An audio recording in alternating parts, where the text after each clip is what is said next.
So I have my pictures all picked out and I trimmed them, and I'm going to do a 2-page layout. I didn't think I would, but I think I am because of the size of the pictures.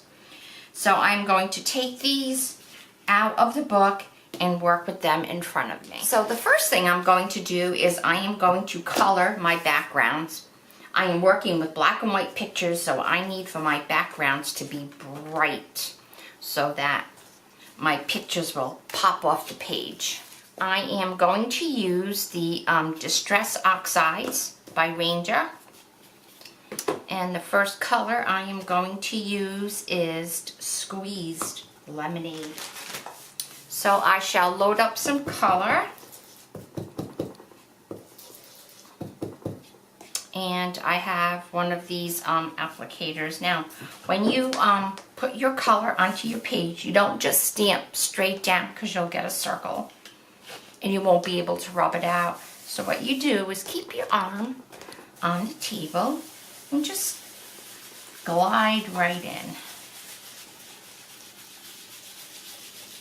That is really a pretty color. So come in going round and round. Okay, so that's my first color. You know, I'm going to add the color on both pages, so I think I'll just do that right now rather than going back. This is the first time I have ever used this paper in this album. It's a new album for me, right? Let's see how it holds up. I just love cracked pistachio, so let's go with that for the next color. Once again, I'm just going to glide in.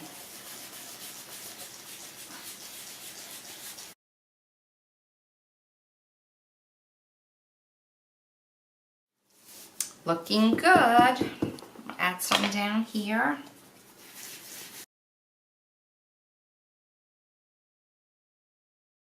So now I think I'll use Abandoned Coral.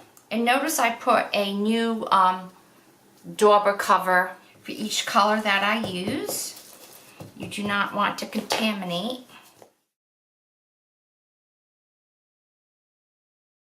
Very rainbowy. So that is 3 colors. And I want to come in with one more color. So my next color is Shaded Lilac. And there we go. That is the background. So I have my pictures on the background, and I like the background. It really pops up my black and white photos. The next thing I am going to use is the stamp. So I'm stamping the Stays On ink, and it doesn't have to be a solid print.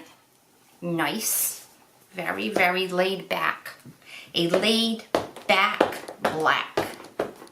Okay, so that is all stamped. Now I am going to make some decorative corners using the collage paper. Now this is a Fisker's punch that punches out 2-inch squares. You could also do your own by just cutting, using your paper cutter and just cutting strips of 2-inch wide by 2-inch wide squares. So sometimes you have to practice just to see what size squares are appropriate for your pictures. So let me just do one. And for some reason that just gets caught over there. This paper is extra thin. Okay, so fold corner to corner.